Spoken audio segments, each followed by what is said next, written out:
Assalamu alaikum. Walaikum salam, ma'am. Assalamu alaikum, ma'am. Walaikum assalam. How are you? ভালো আছেন? আলহামদুলিল্লাহ। তোমরা ভালো আছো? Yes, ma'am, ভালো আছি। ভালো আছো। খুব ভালো। আমরা আমাদের ক্লাস শুরু করে দেই, কি বলো? Yes, ma'am, শুরু করুন। হ্যাঁ, টাইম যেহেতু হয়েছে আমরা শুরু করে দিই। একে একে অন্যরা জয়েন করতে থাকবে আমাদেরকে, তাই না? ওকে, তোমরা দেখতে পাচ্ছো বোর্ড দেখা যায়? কি লেখা বোর্ডে? Class 8 English second paper passage narration. Good. Passage ন্যারেশনের পাশে কিন্তু একটা নাম্বার আছে 2। Topic 2. No no no, topic passage narration 2। তার মানে এটা আমাদের সেকেন্ড ক্লাস হচ্ছে প্যাসেজ Second ন্যারেশনে। class. হ্যাঁ, আগামীকালকে একটা ভিডিও ক্লাস যাবে, ওইটা 3 হবে, ঠিক আছে? ওইভাবেই ক্লাসগুলোকে করা। দেখো, ওকে, আমরা তাহলে শুরু করে দিচ্ছি। আমরা জানি যদি স্পিকারের যে প্রথমে বলে তাকে আমরা কি বলি? যে Speaker. বক্তা। স্পিকার বা বক্তা। আজকের রুলটা হচ্ছে যদি স্পিকারের পরপর 2টি 3টি বা 4টি স্পিচ থাকে সেক্ষেত্রে নিয়মটা কি? এটা আমরা গত ক্লাসে কিন্তু শিখেছি, তারপরেও আমি একটু রিমাইন্ড দিই। প্রথমটার ক্ষেত্রে হবে সেইড বা টোল্ড, পরেরটার ক্ষেত্রে হবে এগেইন সেইড বা টোল্ড যদি অ্যাসার্টিভ হয়, তারপরেরটার ক্ষেত্রে হবে সরি, প্রথমটার ক্ষেত্রে হবে সেইড বা টোল্ড, পরেরটার ক্ষেত্রে হবে অলসো সেইড বা অলসো। হ্যাঁ, তারপরেরটার ক্ষেত্রে হবে অ্যাগেইন সেইড বা অ্যাগেইন টোল্ড, তারপরেরটার ক্ষেত্রে হবে ফার্দার সেইড বা ফার্দার টোল্ড। ওকে, মনে থাকবে? আচ্ছা দেখো এবার, এটা তো গেল জেনারেল রুল, তাই না? যখন সেন্টেন্স গুলো অ্যাসার্টিভ, কারণ আমি প্রত্যেকটাই সেইড বা টোল্ড বললাম। এখন স্পিকারের পরপর 2টি 3টি 4টি স্পেস আছে, কিন্তু এক একটা সেন্টেন্স ধরো এক এক রকম, সেক্ষেত্রে আমরা কি করব, তাই না? দেখো সেম রুল কিন্তু সেম, এদিকে খেয়াল করো। তাহলে প্রথমটার বেলায় কি? প্রথমটার বেলায় মনে করো প্রথম সেন্টেন্সটা অ্যাসার্টিভ, তাহলে কি হবে? সেইড অথবা টোল্ড। প্রথম সেন্টেন্সটা, ফার্স্ট সেন্টেন্সটা আমি একটু শর্ট ফর্মে লিখছি। ফার্স্ট সেন্টেন্সটা হচ্ছে কি? ফার্স্ট সেন্টেন্সের বেলায় সেইড বা টোল্ড যদি সেন্টেন্সটা হয় অ্যাসার্টিভ। খেয়াল করো একটু, শর্ট ফর্মটা কি বোঝা যায়? শর্ট ফর্মটা কি বোঝা যায়? Yes, ma'am. এই যে এখানে দিয়েছি ফার্স্ট, তার মানে কি এটা ফার্স্ট সেন্টেন্স, তাই না? তারপরে কি দিয়েছি? সেইড আর টোল্ড, সেইড আর টোল্ড দিলাম, তার মানে কি এটা অ্যাসার্টিভ সেন্টেন্স, তাই এখানে said or told. Have you got it? Yes, ma'am. Okay, Yes, ma'am. Yes, ma'am. Now it's জি, ma'am. Second sentence. মনে করো এটা দ্বিতীয় সেন্টেন্স। এখন এইখানে আছে সেন্টেন্সটা হচ্ছে ইন্টারোগেটিভ। সাপোজ ইন্টারোগেটিভ, ঠিক আছে? এটা কিন্তু স্পিকারের পরপর স্পিচ চলছে 2টা 3টা 4টা। তাহলে ইন্টারোগেটিভ যেহেতু, এখন এখানে কি হবে তোমরা আমাকে বলো? Also asked. Good good. Also, And asked. হ্যাঁ, অলসো আস্কড, Asked. যেহেতু প্রশ্ন করেছে আর এটা সেকেন্ড সেন্টেন্স, তাহলে অলসো আস্কড। এটা কিন্তু খুবই জরুরি, এরকম সেন্টেন্সে তোমরা সব প্যাসেজ ন্যারেশনে পাবে। সো এই এই রুলটাকে তোমরা কখনো ভুল করো না, আর সিকোয়েন্সটা মেনটেন করার চেষ্টা করো, ঠিক আছে? অনেক বইয়ে অনেক রকম আছে, অনেক ভাবেই করা যায়, কিন্তু স্ট্যান্ডার্ড একটা নিয়ম হচ্ছে এইটা। ওকে, তোমরা এইটাকে ফলো করো, তাহলে কোনো টিচার তোমাদের মার্ক কাটতে পারবে না ইনশাল্লাহ। দেখো তারপরে কি? থার্ড, 3 নাম্বার সেন্টেন্সে আছি আমরা এখন। মনে করো 3 নাম্বার সেন্টেন্সটা ইম্পারেটিভ সেন্টেন্স। ইম্পারেটিভ সেন্টেন্স, তাহলে এখানে কি হবে বলো? Again wished বা prayed. Again good. told. ইম্পারেটিভে আছে কিন্তু আমরা উইশড বা প্রেইড বলো না, অপটেটিভের বেলায় wish Told that. Again. Again Again বলো, told. আগে অ্যাগেইন রুলে Again? আসো। অ্যাগেইন হতে পারে, এখন যদি প্লিজ থাকে তাহলে রিকোয়েস্টেড, এখন যদি তোমাদের জন্য একটা অ্যাডভাইস থাকে তাহলে হতে পারে অ্যাগেইন তাহলে অ্যাডভাইস। advised. হ্যাঁ এইরকম হবে অ্যাগেইন। তাহলে যদি সেন্টেন্সে প্লিজ থাকে, প্লিজ প্লিজ, এই যে আমি একটু ইন্ডিকেট করে দিলাম ইম্পারেটিভ আছে এবং প্লিজ আছে, তাহলে আমরা কি দিতে পারি? অ্যাগেইন রিকোয়েস্টেড দিতে পারি। Requested. Requested. Request. Dear students, you have to notice the rule. আমি তো অনেক রকম সেন্টেন্স করাবো, তোমরা রুলটাকে খেয়াল করো, ঠিক আছে? এই রুল যদি তুমি মেমোরাইজ করতে পারো, then you have nothing to worry. তোমার চিন্তা করার কোনো কারণ নাই, যেই সেন্টেন্সে দিক তুমি সহজেই পারবে। ওকে, এখন যদি এখানে ফোর্থ একটা সেন্টেন্স থাকে, মনে করো 4 নাম্বার সেন্টেন্স, এইখানে সাপোজ আছে এক্সক্লেমেটরি, মনে করো exclamatory, then what will we write? আমরা তাহলে এখানে কি লিখবো? কি লিখবো বলো খুব দ্রুত? Further, further. Further exclaimed. Further exclaimed with joy. হ্যাঁ, ফার্দার যদি সেন্টেন্সটা আনন্দ বোঝায় তাহলে ফার্দার এক্সক্লেইমড উইথ জয়, দুঃখ বোঝালে ফার্দার এক্সক্লেইম উইথ সরো, আর কোনোটাই ক্লিয়ার না then we can write down further exclaim. Exclaimed. Okay, further exclaimed. তাহলে আই থিংক তোমাদের কাছে রুলটা ক্লিয়ার হয়েছে। এটা কখন? যখন স্পিকার একটানা এতগুলো কথা একবারে বলছে, দেন তাহলে স্পিকার যদি দুইটা স্পিচ দেয় তাহলে সেইড অলসো, তিনটা দিলে অ্যাগেইন, চারটা দিলে ফার্দার, এইভাবে সিরিয়াল মেইনটেইন হবে। এখন এর মধ্যে যদি লিসেনারের স্পিচ যায়, অর্থাৎ এই দুইটার পরে লিসেনারের স্পিচ আসলো, তারপরে আবার স্পিকার আসলো, তাহলে কিন্তু এই রুল অ্যাপ্লিকেবল হবে না, হবে না। হবে না। ওকে, হ্যাভ ইউ গট ইট? তোমরা কি বুঝেছো? Yes, ma'am. হ্যাঁ Yes, হ্যাঁ, ma'am. Ma'am. Good good. তাহলে আমি কি বললাম যে যদি যদি আমরা দেখি যে স্পিকারের স্পিচের মাঝে চলে আসলো লিসেনারের স্পিচ, তাহলে এই রুলটা অ্যাপ্লিকেবল হবে না। ওকে, এই রুলটা তাহলে কি হবে না?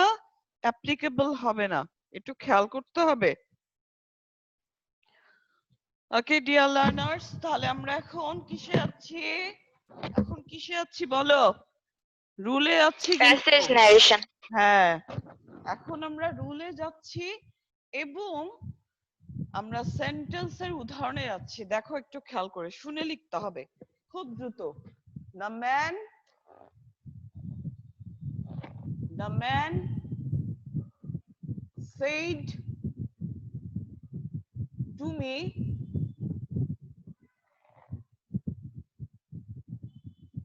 I am looking for the post office. Post office. I'm looking for the post office. Do you know about it? Do you know about it? Are you writing the question? Are you writing? Yes, ma'am. Okay. Yes, ma'am. Thank you. Thank you.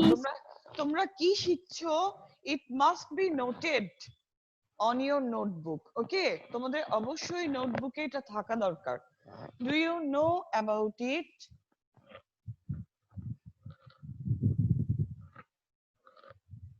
Please help me. Please help me. একটু খেয়াল করো।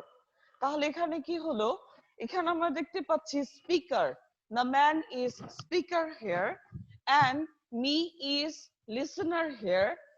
I am looking for the post office. সে কি খুঁজছে বলো? Post office খুঁজছে। Do you know about it? তুমি কি এটি সম্পর্কে জানো? প্লিজ হেল্প মি, দয়া করে আমাকে সাহায্য করো। তাহলে একটু খেয়াল করো, এখানে আমরা দেখতে পাচ্ছি স্পিকারের পরপর কয়টা স্পিচ আছে? তিনটা। আরো থাকতে তিনটা। পারে। হ্যাঁ, আরো থাকতে পারতো। তাহলে প্রথম সেন্টেন্সটা কি সেন্টেন্স বলো? Assertive. সেকেন্ডটা কি সেন্টেন্স? Interrogative. ইন্টারোগেটিভ। পরেরটা কি সেন্টেন্স? Imperative. ইম্পারেটিভ। তাহলে আমরা এক এক সেন্টেন্স পেলাম। এবার একটু আমরা অ্যান্সার লেখার চেষ্টা করি। ওকে, দেখো বোর্ড তো দেখা যাচ্ছে তাই না? Board Yes, ma'am.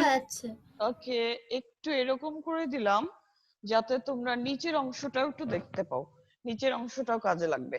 ওকে, দেখো তাহলে দ্য ম্যান কি হবে বলো? The The man told me that man told he me was that looking if আচ্ছা একটু খেয়াল looking করো, for তোমরা নিজেদের মতো লিখো, আমি একটু বুঝিয়ে দিচ্ছি এবং একটু পরে তোমাদেরকে যাকে জিজ্ঞেস করব সে সেই লাইনে উত্তর দিবে। ওকে, দেখো the man told me inverted কমার জন্য দ্যাট আই ফার্স্ট পারসন সাবজেক্টকে ফলো করলে হবে হি, ব্র্যাকেটে আমরা এম দিয়ে দিচ্ছি, ম্যানকে ইন্ডিকেট করছে।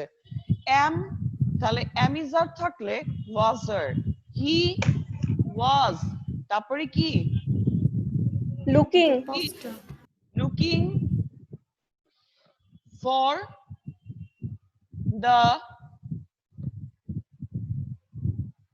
post office. অফিস। ওকে, এরপরে দেখো আমরা ফুল স্টপ দিতে পারি কিংবা এন্ড দিতে পারি, যে কোনো একটা যেটা তোমাদের পছন্দ।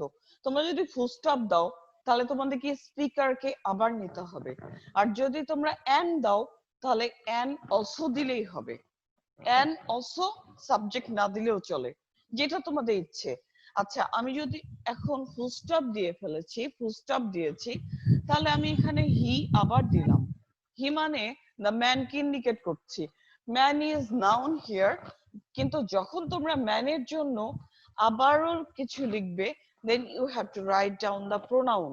বারবার নাউন শুনতে আসলে ভালো লাগে না, তাই না? আমি যদি বলি Mina is a good girl, তাহলে তারপরেই যদি আবার বলি Mina is very attentive to her lesson, তাহলে কেমন লাগে? আমরা তখন কি বলবো? She is very attentive to her lesson. এটাই ভালো শোনায়। দেখো তাহলে হি ব্র্যাকেটে আমরা কি দিচ্ছি?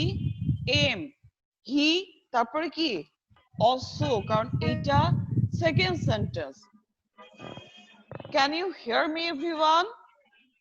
Yes, ma'am. yes ma'am He also asked, কারণ প্রশ্ন করেছে। He also asked, এখন দেখো ধরতে হবে এইখানেও কিন্তু আছে একটা ইনভার্টেড কমা এবং এটা interrogative sentence, so we have to write down here if or weather. If, তারপরে কি সেন্টেন্স কিন্তু এবার অ্যাসার্টিভ হবে। আমরা জানি পূর্বের রুলে আমরা শিখেছি সেন্টেন্স কি হবে? অ্যাসার্টিভ। তাহলে এই যে ইউ নো, আর এই যে শুরুতেই আছে অক্সিলারি ভার্ব ডু, তাহলে কি এই ডু এর কোনো কাজ আছে? আমাকে একটু বলতে হবে। ডু এর কি আমি কোনো চেঞ্জ করব? no ma'am do এর কাজ নেই, but কাজ ফর্ম হয়ে যাবে। ডু এখানে আমাদেরকে হেল্প করছে এই সেন্টেন্সটাকে ইন্টারোগেটিভ করতে এবং সেই সাথে হেল্প করছে আইডেন্টিফাই করতে যে এটা আসলে কোন টেন্সে আছে। কোন টেন্সে আছে? Present indefinite. তাহলে আমরা এটাকে পাস্ট ইনডিফিনিটে লিখবো, তাই না? If you second person, me কে অবজেক্ট কে ফলো করলে কি হয় বলো? I I, I know, know knew that knew, knew হবে, প্রেজেন্ট ইনডিফিনিট হয়ে যাবে পাস্ট ইনডিফিনিট। আচ্ছা, knew about it, about that হবে না ম্যাম, ইট থাকলে about তো দ্যাট হয়। it থাকলে it দিবে, this About থাকলে it. that দিবে। it থাকলে it দিও আর this থাকলে that ওকে দিও। ম্যাম। অনেক বইয়েই ইটের জন্য দ্যাট লেখা থাকে, no need, I think no need, দরকার নেই। তবে স্ট্যান্ডার্ড বইগুলো কিন্তু আবার এরকম বলে থাকে ইটকে কখনো দ্যাটে চেঞ্জ করার দরকার নেই। ওকে, তাহলে দিস থাকলে আমরা দ্যাট দিব আর ইট থাকলে ইট ইউজ করব। ওকে, নো প্রবলেম। অ্যাবাউট ইট, আচ্ছা আমি তাহলে এবার সেকেন্ড রুলটা অ্যাপ্লাই করি, এন্ড দিলাম, ঠিক আছে? দেখো একবার আমি ফুল স্টপ ইউজ করেছি আর একবার এন্ড দিয়েছি, তাহলে এন্ড অ্যাগেইন প্লিজ আছে কিন্তু, তাহলে কি দিব? এন্ড অ্যাগেইন, বলো কি টোল্ড হবে? Can you hear me everyone? Requested. Yes, request, ma'am. Right, yes ma'am, হবে রিকোয়েস্টেড। and again requested। এবার কিন্তু আমি সাবজেক্ট লিখছি না কারণ আমি একটা and দিয়েছি, and again requested। আর তোমরা তোমাদেরকে মনে করতে হবে এখানেও একটা ইনভার্টেড কমা আছে। সো এবার যেহেতু এটা ইম্পারেটিভ সেন্টেন্স তাহলে এখানে হবে টু, টু, টু এর পরে V1 হেল্প মি হিম। ফার্স্ট পারসন, যদি ম্যান কে ফলো করে তাহলে হয়ে যায় হিম, ব্র্যাকেটে আমরা এম দিতে পারি। Have you understood dear students? তোমরা কি Yes, বুঝছো? ma'am. ওকে, হ্যাঁ ম্যাম। আচ্ছা খুব ভালো। এইটুকুর মধ্যে তাহলে আর কোনো প্রবলেম নেই তাই না? আছে? ম্যাম আমার একটা প্রশ্ন আছে ম্যাম। ইয়েস ইয়েস বলো। ম্যাম ওই যে আপনি দ্যাট এর পর হি এর পর ব্র্যাকেটে এম লিখেছেন না, হ্যাঁ, ওইটা কি লিখাই লাগবে? লিখলে ইন্ডিকেট করা হয়। হ্যাঁ, প্যাসেজ ন্যারেশন তো এখানে বহুবার এরকম হি আসতে পারে। এই হিটা সাবজেক্ট না অবজেক্ট, অর্থাৎ স্পিকার না লিসেনার, এটা ইন্ডিকেট করতে সুবিধা হয় এবং এটা লেখা উচিত প্যাসেজ ন্যারেশনের ক্ষেত্রে। ওকে, আচ্ছা ম্যাম। তোমারও হ্যাঁ অ্যান্সার দিতে সুবিধা হবে, ঠিক আছে? এটা আচ্ছা ম্যাম। রুল, হ্যাঁ হ্যাঁ লিখতে হয়। ওকে, ম্যাম। ওকে, এবার আমি একটা খুব সহজ রুলে যাচ্ছি, তোমরা শুনলেই খুব মজা পাবে। সেটা কি, আমি তোমাদেরকে যখন প্রশ্ন করি তখন তোমাদের অ্যান্সার অনেক সময় ইয়েস হয়, অনেক সময় কি হয়, নো হয়, তাই না? কি হয়, অনেক সময় ইয়েস yes, ম্যাম। অনেক সময় নো হয়, তাই না? Yes ma'am. ওকে, এখন যদি স্পিকার প্রথমে কোনো প্রশ্ন করে তাহলে যদি লিসেনার অ্যান্সার দেয় ইয়েস, তাহলে উত্তরটা আমরা কি লিখবো? টোল্ড এর পরিবর্তে কি লিখবো বলো? Replied in the affirmative. Replied in the replied in the affirmative. Affirmative. Affirmative, good. আর অ্যান্সার যদি নো হয় তাহলে কি হবে? Replied in the negative. Replied in the negative. Good. যদি থাকে ইয়েস, লিসেনারের অ্যান্সার যদি হয় ইয়েস, মনে করো এইরকম রিপোর্টেড স্পিচের ভেতরে ইয়েস অথবা রিপোর্টেড স্পিচের ভেতরে নো, তখন কি হবে? Replied in the affirmative, replied in the negative, replied in the affirmative, replied in the negative. Can you hear me everyone?